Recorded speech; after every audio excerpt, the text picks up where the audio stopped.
இப்போ தவாஃபுல் விதாவுக்கு அப்புறம் அந்த துவாவை செஞ்சிடறோம். இது தவாஃபுல் விதா, இது வாஜிப் தவாஃபுல் விதா. அதுக்கப்புறம் 4வது தவாஃபே நஃபில். நஃபில்னு சொல்லுவாங்க, தத்தவுன்னு சொல்லுவாங்க.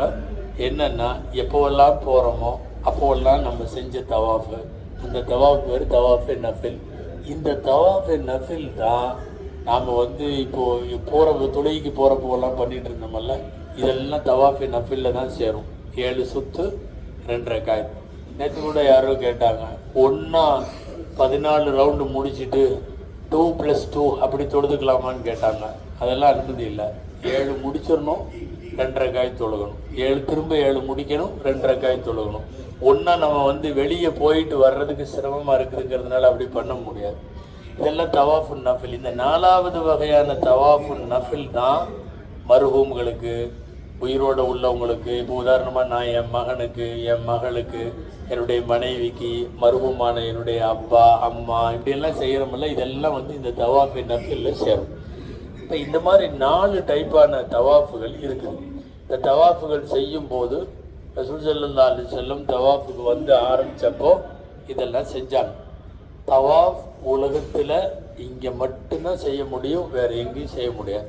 குர்ஆனில் அல்லாஹ் தஆலா பல இடங்களில் வருது. குறிப்பாக வல்யத்தவஃபு பில் பைத்தில் அதீக், இந்த பூர்வீகமான இந்த வீட்டை அவர்கள் தவாஃப் செய்யட்டும் அப்படின்னு ஒரு ஆர்டர் ஃபார்மில் ஒரு வாக்கியம் குர்ஆனில் வருது. அவர்கள் தவாஃப் செய்யட்டும் அப்படின்னு சொல்லி.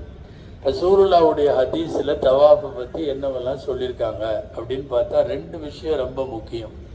அலா லா யதூஃபன்ன பில் பைத்தி முஹ்திஸுன் வலா உர்யானுன். இந்த தவாஃபில் ஹதஸ் ஆனவங்க, அதாவது வித்தவுட் ஒது, வித்தவுட் குசுல், அந்த மாதிரி அசுத்தம், சின்ன அசுத்தமாக இருந்தால் ஒது செய்யணும், பெரிய அசுத்தமாக இருந்தால் குளிக்கணும். இது இல்லாமல் இருக்கிறவங்களுக்கு பேர் ஹதஸ் உள்ளவங்கன்னு பேர். ஹதஸ் உள்ளவங்க தவாஃபு செய்ய வேண்டாம் அப்படின்னு வருது. எனவே மேண்டரி, அது கண்டிப்பாக ஒது இருந்தால் மட்டுமே தவாஃபு செல்லும், இல்லாட்ட செல்லுபடி ஆகாது. சந்தேகம் இருந்தால் கூட தவாஃபிலேருந்து வெளியே வந்துடணும். தவாஃபை பற்றி நபி ஸல்லல்லாஹு அலைஹி வஸல்லம் சொன்ன 2வது ஒரு ஹதீஸ் ரொம்ப முக்கியமானது. அத்தவாஃபு மிஸ்ல ஸலா. தவாஃப் என்பது தொழுகையை போல. ஒரு தொழுகையில் நீங்கள் தக்பீர் கட்டி நின்றா சலாம் கொடுக்குற வரையும் எப்படி வேறு விஷயங்களில் கவனம் செலுத்த மாட்டீங்களோ, அதாவது ரைட்டில் திரும்புறது, லெஃப்டில் திரும்புறது, பின்னாடி பார்க்குறது, சலாமுக்கு பதில் சொல்கிறது, கையை காட்டுறது, இப்போ இதெல்லாம் தொழுகையில் கூடாது. அதே வார்த்தை அப்படியே ரசூலுல்லாஹ் சொல்கிறாங்க, தவாஃப் என்பது தொழுகையை போல. அத்தவாஃபு பில் பைத்தி ஸலாத்துன். அதனால் ஃபமன் யதகல்லம் ஃபலா யதகல்லமு இல்லா பிஹைர். முதல்ல தவாஃபில் பேச வேண்டாம். ஒருவேளை நீங்கள் பேசினால் நல்லதை தவிர வேறு எதுவும் பேச வேண்டாம். ஃபஸ்ட்டு பேசவே வேண்டாம். தொழுகை மாதிரி இருக்கிறதுனால தொழுகையில் நீங்கள் எப்படி பேச மாட்டீங்களோ, நமாஸில் எப்படி நீங்கள் இது பண்ண மாட்டீங்களோ, அதே மாதிரி தவாஃப்லேயும் பேசாத. இல்லை அன்னக்கும் தத்தக்கல்லமூன ஃபீகி ஃபமன் யதகல்லம் ஃபலா யதகல்லம் இல்லா பிஹைர். இருந்தாலும் நீங்கள் தவாஃபில் பேசுகிறீர்கள், எனவே பேசுகிற போது நன்மையான செய்திகளை மட்டும் பேசுங்கள், அவ்வளோதான். இதெல்லாம் தவாஃபுல் விதா. சஃபா மர்வாவை பற்றி உள்ள சாப்டர் நமக்கு முடிஞ்சது. காரணம், தவாஃபுலையாவது நஃபில் தவாஃபுன்னு ஒன்று இருக்குது. ஆனால் சஃபா மர்வாவுடைய சாயியில் நஃபில் சஃபா மர்வா ஒன்றும் கிடையாது. நஃபில் சாயிங்கிறது இபாதத்தாகவே இல்லை. நஃபில் தவாஃப் வேணால் இருக்குது, சும்மா போகிறப்போலாம் செய்யலாம். சும்மா ஒருத்தர் இப்போ உதாரணமாக உங்கள் கூட நான் வர்றேன் அப்படிங்கிறதுக்காக நானும் நியத் பண்ணிவிட்டு சஃபா மர்வாவில் நான் நடக்கிறேன், முடியாது, அனுமதியே இல்லை. நஃபிலான சாயி என்பது கிடையவே கிடையாது. சுருக்கமாக இப்படி விளங்கிக்கலாம், சஃபா மர்வா ஒன்லி 2 டைம்ஸ். ஒன்று ஆஃப்டர் உம்ரா, அதாவது உம்ராவுடைய தவாஃபுக்கு பின்னாடி அல்லது ஹஜ்ஜுடைய தவாஃபுக்கு பின்னாடி. இந்த 2 நேரத்தை தவிர வேறு எந்த நேரத்திலையும் சஃபா மர்வாவில் கிடையவே கிடையாது. அதனால் அந்த அடிப்படையில் இந்த 4 வகையான தவாஃபுகள் அல்லாஹ்வுடைய கிருபையில் இப்போ இந்த சஃபரில் நம்ம 4 முடிச்சிருக்கோம். என்னது? தவாஃபே குதும் சுன்னத்து வந்தவுடனே முடிச்சிட்டோம்.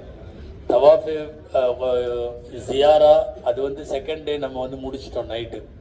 தவாஃபுல் விதா இன்ஷா அல்லாஹ் நாளைக்கு நைட்டு நம்ம பண்ண போகிறோம். தவாஃபுல் விதா நஃபில் தவாஃபு இடையில பண்ணலாம். நாளைக்கு விதா பண்ணிட்டா அதுக்கப்புறம் தவாஃப் பண்ண முடியாது. ஸோ யாராவது சனிக்கிழமை தவாஃப் பண்ணுற ஐடியாவோ சனிக்கிழமை உம்ரா பண்ணுற ஐடியாவோ ஏதாவது இருந்துச்சுன்னா அவங்க நாளைக்கு நைட்டு நம்ம பண்ணும்போது அவங்க வந்து கலந்துக்க கூடாது. இது கொஞ்சம் கவனத்தில் வச்சுங்க. இந்த தவாஃப் விஷயத்தில், இந்த விதா விஷயத்தில் ஏதாவது டவுட்ஸ் இருக்கா? ஏதாவது அதே மாதிரி ஒன்று,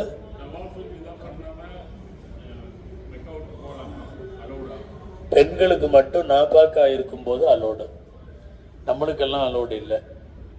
எந்த அளவுக்கு வருதுன்னா எல்லை வரை போயிட்டா திரும்ப வந்து செய்யுங்கன்னு இருக்கு. அது கண்டிப்பாக செய்யணும். ஒருவேளை அப்படி ஒருத்தர் விட்டுட்டு போயிட்டாரு அப்படின்னா குறையோடு ஹஜ்ஜு கூடும், மக்ரூவோடு ஹஜ்ஜு கூடும்.